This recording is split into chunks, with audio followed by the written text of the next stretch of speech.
Hey everyone, welcome to Listen, Love, Connect. I'm Savannah Paul Fox, your host, and today's guest is Sumari Fabara. We will be talking about depression, where's the smile?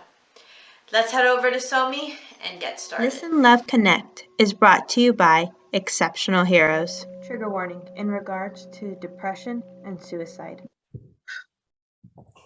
Today we are talking about depression, where's a smile, and how Somi and I came up with this topic was I was mentioning her a quote from the Joker from the Dark Knight series that goes, "Smile because it confuses people. Smile because it's easier than explaining what is killing you inside." Which, from personal experience, I find this quote very relatable. And it's very true on what this topic is about. Is depression does wear a smile. I know for me personally and with other people, it's just easier to put that smile on. Somi, what did you think about this quote and your personal experience with having clients with depression? So yeah, I thought this topic was is just so it's timely, and it's many people are gonna be like, yep, I can relate to that. Interesting enough, there's another quote that everybody is circulating because I think the Real Depression Project has a series called Depression Wears a Smile, on educating people that just because you see this person, they're always smiling and everything, does not mean they're okay, or they're fine, which is our go-to word. When somebody says, "How are you doing?" "I'm okay, I'm fine." The new one that everybody says now is, "I'm well." Yeah. So it's not an indication of how you're feeling. So that's why I don't ask people, "How are you?" even how you're feeling anymore. I say, "How is your heart?" Yeah. Because it's hard to say. It first of all requires you to think a little bit more, but it's hard to say, "Oh, my heart is okay." Like, okay, because the thought, like, what does that mean? Yeah. Or my heart is fine. It's just a question that, catches people off guard. And then when whether in my personal life or just with my clients, that's a constant thing. Like right now, the level of depression and suicide is increasing, has been increasing for the last 2 years, especially with COVID. And then, you and I talked about this, but we may talk a lot about people within the national realm. But then we also have people within our own lives that are walking around smiling all the time. Yeah. We're going to get to that later on, but I thought I think that quote is very accurate and very relatable to many people, because what we are seeing right now is that depression is very smiley. And also, yes, we've made strides in like having people be open about their feelings, but it doesn't take away that feeling of it's hard to talk about it. Yes, it is. Yes. I mean, especially if you don't feel emotionally safe, or you don't really know, and then, you think about boundaries too. So if you meet somebody for the first time, or you're a stranger on the street or at a gathering or whatever, and they say, "Oh, hey, how are you, Savannah?" Is that the time to be like, "Well, actually, I feel really down in the dumps today," and blah, blah, blah. So I understand, quite honestly, why a lot of people just smile or just say, "I'm fine," or "I'm okay," because like you said, it is easier. Yeah. It's a lot easier to do that than to explain to people how you really feel or what's going on with you. But more, even on the opposite side of that, is not being judged or criticized, and people not being uncomfortable. Yeah. Yeah. So are people even, I may be asking you, hey, Savannah, how are you feeling today? And I may be depressed.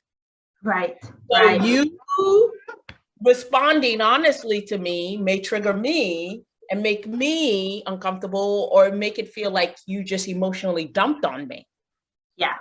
Yeah. So one of the other things I ask people at times, I do this often and people are always like, they're taken aback. If someone says, how are you doing today, Somi? I'm like, do you really want to know? And are you emotionally capable about what I'm going to say, bad or good, per se? Because that's important. Yeah. Because I may be a person that is comfortable saying how I truly feel, but I have to also take into consideration that you may be even though you're asking me how I feel, you may be in a really bad space. And me telling you, well, my brother just passed away and this just happened and I'm feeling like you're like, well, I really didn't want to know all of that because I have stuff on my plate too. I was just trying to be nice. Right. Yeah. So it's just that's being thoughtful. Yeah. So it's a interesting thing to navigate right now in our society.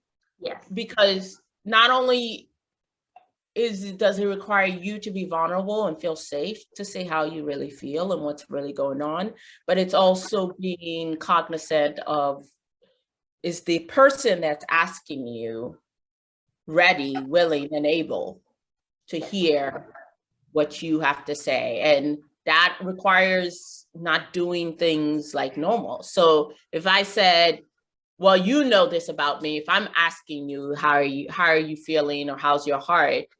You know that I'm genuinely asking and I'm able to hear what you have to say. Like that happened today with a friend of mine. She texted me, and it's interesting, maybe because of the work I do or how long I've been doing it or just how intuitive I am. When I got the text, it said, whenever someone says, you have been on my mind and I've been, wanting to, reach out to you, how are you? Mm-hmm.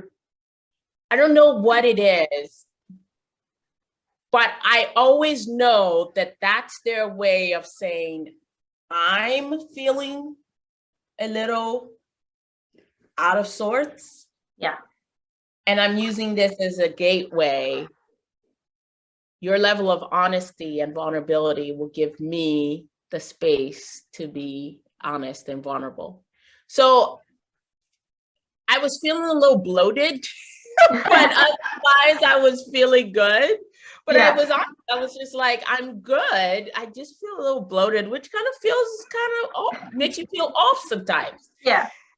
And then I said, I appreciate you, you having me on your heart or in mind. How is your heart? Mm-hmm. So from that space of me answering, gave them the comfort and the ability to say how they really were feeling. So she wasn't really reaching out to me because, oh yeah, I think something's going on with Somi and I want to check in on her. It was almost her way of,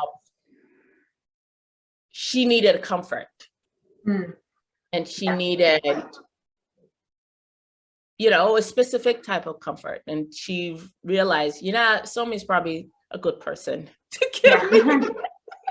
So even that, just having that understanding that sometimes even when people ask questions, your answer will determine how they are able to show up.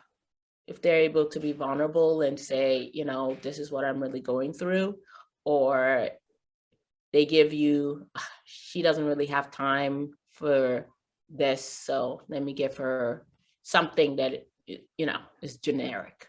So recently, we have, it's in the national spotlight, we've had 2 young women that have committed suicide.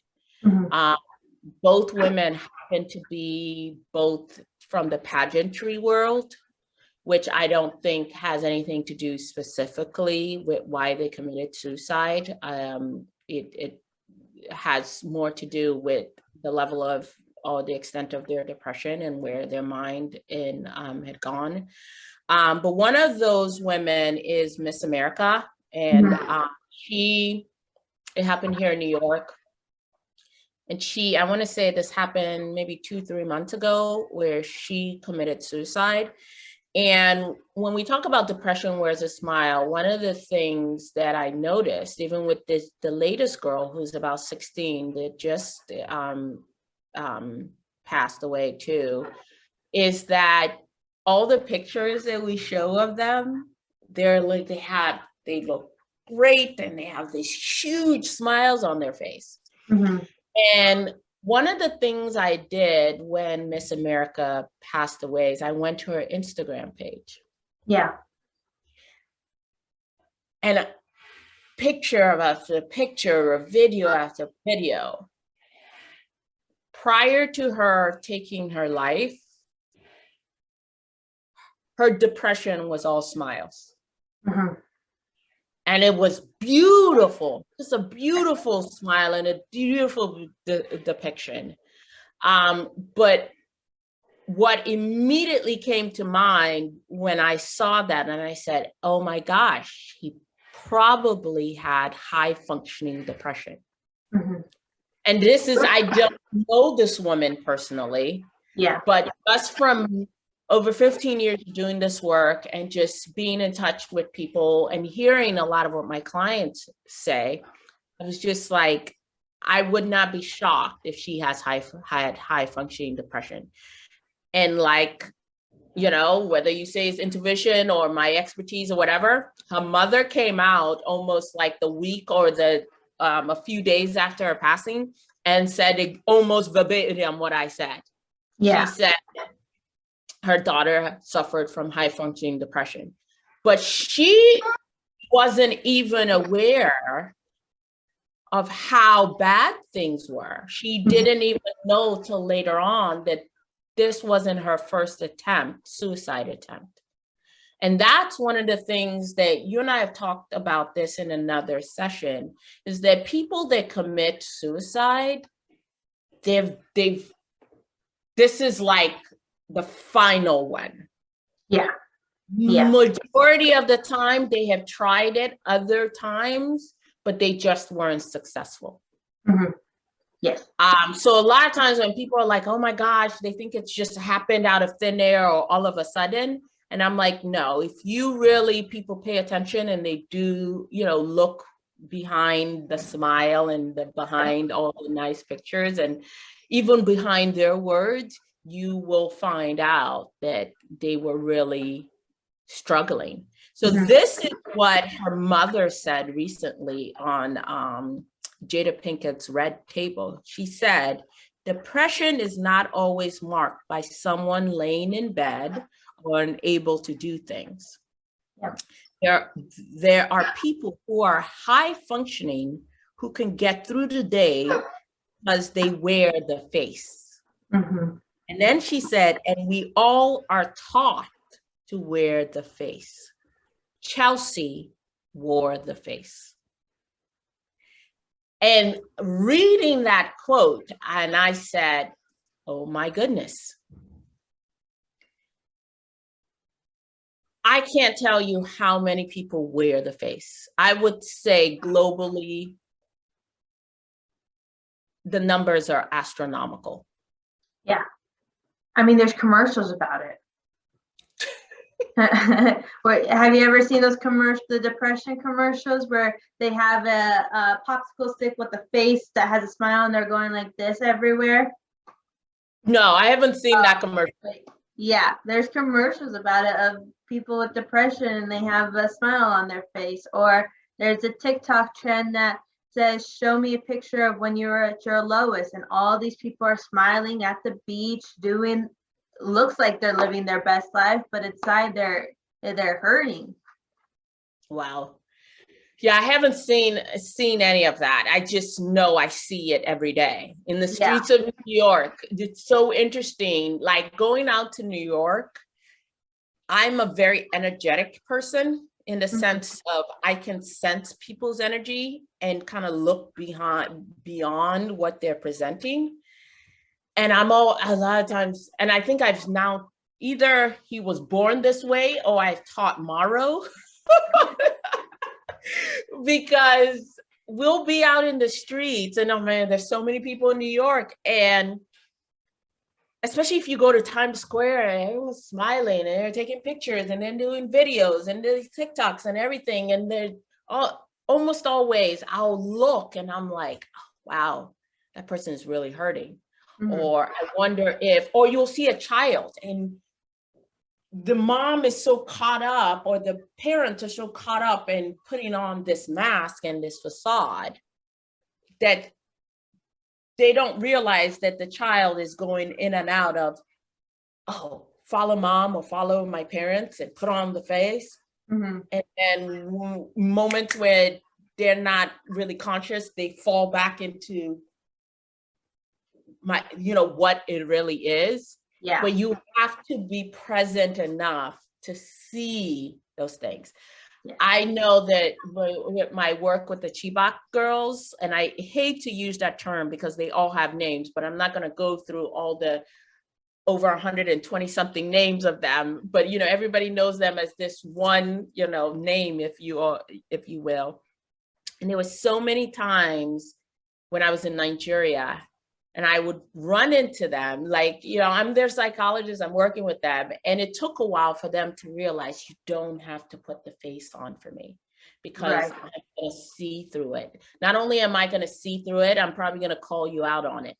Mhm. So Yeah. like, they'll be walking and I can see that they're in a bad space or they're in a lot of pain or they're struggling, or maybe the night was rough, their PTSD kicked in, or the complex PTSD got them that night. But as they see I'm coming, they put on that brave face so that they know, like, oh, they used to call me Auntie Somi. Auntie Somi won't have to ask me, what's going on? Because Yeah. I never said, are you okay? I would literally be like, all right, what's going on? Yeah. What's up? What's up? Talk to me. But then one of the things I started doing, because some of them still, we had to build trust and they had to get comfortable and they weren't quite comfortable yet. My language of I see beyond the smile and know that you're really hurting or in pain Mhm. is I would see them. I would start smiling. I wouldn't say anything. And I would just, obviously with their consent, I would go and I would give them a really good, strong hug. So much so, they started looking for it. That's one of the things that I started being known for, was like, oh, here comes Auntie Somi. And they would start smiling really widely because they're like, she's not going to ask us anything. She's not going to force anything. She's just going to hug you. Yeah. And let you know. And then over time, that's how they got comfortable to say, no, this is happening. I'm worried about my mother. She's sick in the village. Or I'm having a hard time. I can't concentrate. And there's so much pressure. The stress is too much. Or I'm remembering things from the forest. Mhm. So that was a crash course in if depression wears a smile, because man, did they turn that thing on? It's like a switch in your brain. Yeah, it was like, I don't want you to ask me. I don't want to be a burden. I don't want it, I don't want to, I'm not comfortable telling. So it's much easier for me to smile and for us to keep it very shallow and for me to smile and say, yes, I'm okay. Everything is great. Than to say, you know what? I got 1 hour's sleep last night. I had a whole bunch of flashbacks. Yeah. My mother's sick and I feel like crap right now, but I'm going to show up. And then one of the things that really got me, there was a quote in the school that they called it a mantra. And gosh, that mantra just irked me. It went something like, oh gosh, it was, I can't remember it, but it was something like, no matter how I feel, I will get dressed, I will show up, and something the fact that I'll, put on a smile. It was some like, and I remember, and this is where we talk about being trauma informed and trauma aware, and just had, it's like, if that statement wasn't a statement of repress how you feel, like that's like the poster statement for me. Every time, and it was on a wall, it was stenciled and painted on a wall, and they were forced to memorize this mantra. Like that was the thing. No matter how I feel, I will get up and I will blip and I will wear a smile and I'll get dressed and I'll show the world. Yeah. And I would say to myself, no. So whenever I talk to them, I said, you don't need to dress up your depression. Yeah. I don't want the mask. Because that's not how you're going to heal, and that's not how you get better. Yeah. I saw a magazine. It was talking about stress or something like that. And I was going to get it to like read it and stuff like that. But when I was looking through it, it was like how to build your resilience and how to build being stronger and all this. And I'm like, well, this ain't good. I feel like that is how our world is, though, is like, put the mask on, build your resilience, put your clothes on, get to work. And they want us to be like machines, but we're not. Yeah. We got emotions. Yeah. No, and that's, I think we are conditioned and socialized that way. It's one of the things that raising my son, I'm doing it the exact opposite way. And I'm like, no, I don't want you, if you're not feeling good, you're sad, you don't feel good, or whatever the feeling is, I don't want you to dress it up. Right. Don't show up the way you think, because you're like, well, I don't think she'll understand, or she may not be comfortable. But you have to hear from people that say it's okay to show up completely as you are, however that is. Yeah. And know that you're safe, that you're not going to be criticized, you're not going to be judged. And more importantly, they're not going to spend so much time trying to make you feel better. Right. Yes. So, because that's also our discomfort, because they're like, okay.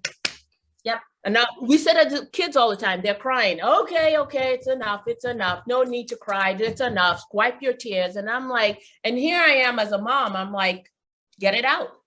Yeah. That's my famous phrase to my son or anybody that sometimes I don't even speak. I'll just hold you and I'll start rocking with you and give you time. I'm not going to rush you through the emotion. I'm not going to rush you to say, okay, I'm done with this. Because when we do that, what ends up happening is the emotion is never dealt with properly. It doesn't come through, and it becomes the thing that you go back to. So it becomes a pylon. And then, like we saw, you have high functioning people that are depressed. They're doing it. I mean, Chelsea was at the top of the game, if you will. Yeah.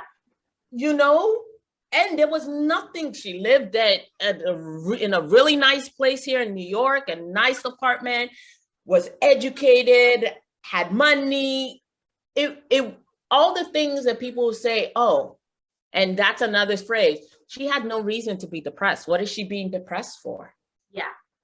Yeah, that is so true. I remember I think it was on your story, and it was on Robert Williams, and you said, check on the people who make you laugh. Yes. And so it's like what you've been saying is seeing beyond that smile, how to check in, because just recently, today actually, in the morning, I was seeing that a friend wasn't posting anymore on her Instagram. So I just did a quick check-in and be like, hey, are you okay and stuff? And everything she was just a little stressed out and had a lot of things. But yeah, it's just, you got to check on those people that make you laugh or that you're used to seeing all the time. Yeah, I think a lot of times there's more focus on the people that are quiet or really somber. I Yeah. almost feel like those people are even in a better space than those that are constantly smiling, because they, at least they feel like somebody's checking on me, somebody sees me, somebody. But for those that are always smiling and seem all happy-go-lucky, they're very rarely checked on. Yeah. Nobody really is saying, how are you really doing? How are you really feeling? Like, what's going on? That usually they end up being the ones that are always checking on everyone. So I'm always, this is me, if I find somebody that is super happy, oh, I'm like, all the red flags go up. Because I'm like, that, first of all, we are humans, we're not machines. Yeah. And being you're going to have moments and times where you may not be depressed, but you just, it's like, yo, I don't feel so good. Or something may have happened that triggered you or dysregulated you, even if it's for a short time, and then you get back into it. But if every time I see you or every time I talk to you or everything is great, I'm always like, okay, so what you're saying to me is you're not comfortable sharing where you are right now, which is completely okay. But I also a lot of times what I'll say to people in that moment is like, I just want to let you know that I'm always here. Yeah. I'm here, and to listen, to be in silence with you, whatever it is. So that element of checking in is so, so important.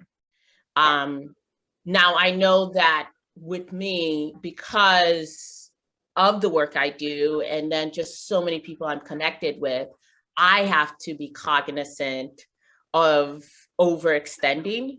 So it's not that, oh, I don't care about you and I don't want to check in. Sometimes I will do it from a spiritual sense. I may sense that, oh, somebody's going through a hard time. And I'm like, oh, man, I'm really tapped out emotionally, because everyone knows if I reach out to you, that means I'm saying, open up. Yes.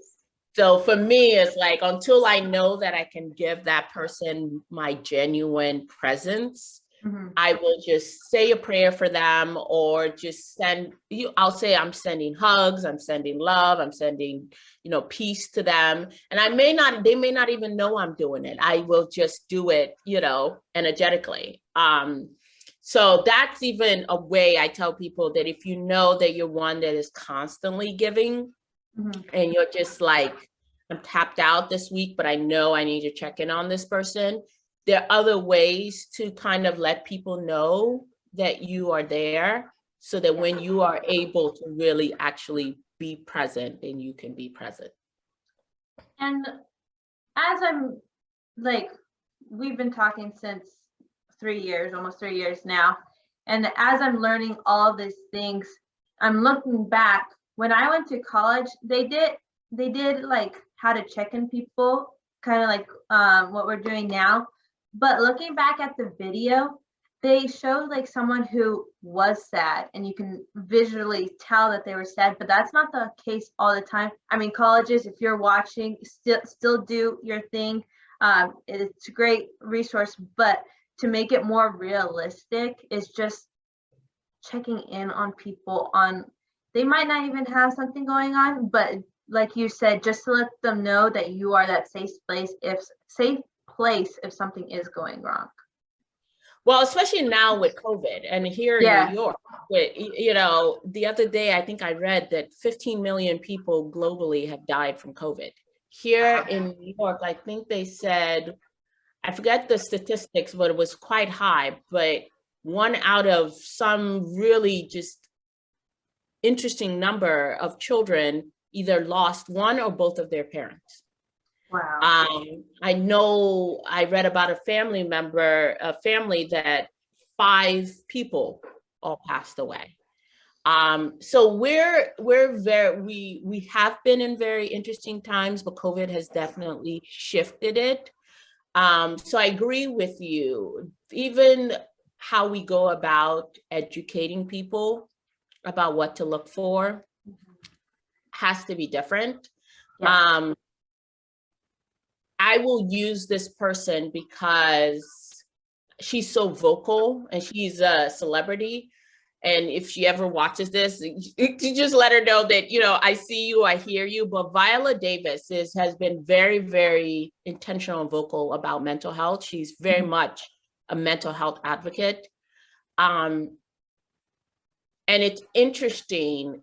Recently, she came under attack for her portrayal of Michelle Obama. That people just thought it wasn't a good job, or, they had a lot of criticism. And she came out and just said, and a lot of celebrities are really saying that now. It's like, here, yes, we open up our lives to you guys, and we are in this realm, if you will, but we have feelings, and our feelings get hurt. And a lot of us have mental health issues, and a lot of the criticism and all this stuff really affects us. And I remember I was watching Viola in some interview she was giving and just stuff, and it just hit me. I was like, oh, wow, she's in a lot of pain. Yeah. Wasn't saying that. And but she's also been very open and honest, like, she's had trauma. She's in therapy, and that's the other thing. There are a lot of people in therapy now. A lot of people are realizing, like, especially when COVID hit, there's stuff I wasn't dealing with. Yeah. And now it's all in my face. And part of that is the depression and the, feeling isolated. So for those listening that our society have said, the mask we can accept, your depression, not so much. Please know that, and I know that Savannah is going to put resources, know that there are people out there that see beyond that smile, that have space to journey with you and to listen regardless of what it is. The one thing that kind of affects me a lot of times is knowing that, especially when I hear that somebody passed, and I knew that they were wearing the mask and they were wearing the smile, whether if they're a celebrity or they're, closer, but for whatever reason, either I couldn't reach them or, somebody else couldn't reach them. That always affects me, because I'm just like, we have to do a better job of creating these emotionally safe spaces so people don't have to wear this mask or wear the smile all the time. Yes. And I'll be putting resources down below, and my DMs are always open to if you need more resources or anything else. And yeah, thank you, Somi. I know this was a heavy topic, so go do your breathing. Go do your breathing. Yes, do your breathing, regulate. However, cold exposure is another good way to help you kind of get back grounded and not, overwhelmed. So whatever you need to do, please do it. Yes. Thank you again, Somi. All right. Thank you, Savannah. Today's topic was heavy, so make sure to take the time to breathe in 4 and breathe out 8. Resources down below for yourself or someone else. We talked about how depression wears a smile, high functioning depression, and how to see beyond the smile. Thank you guys for watching. I hope you learned something. But wait! Make sure to visit and follow these Instagram accounts. Check out my website, exceptionheroes.com, to learn more about my patent pending therapeutic device and to buy some Exception Heroes merch. See you guys next time, and always remember to listen, love, connect. Bye.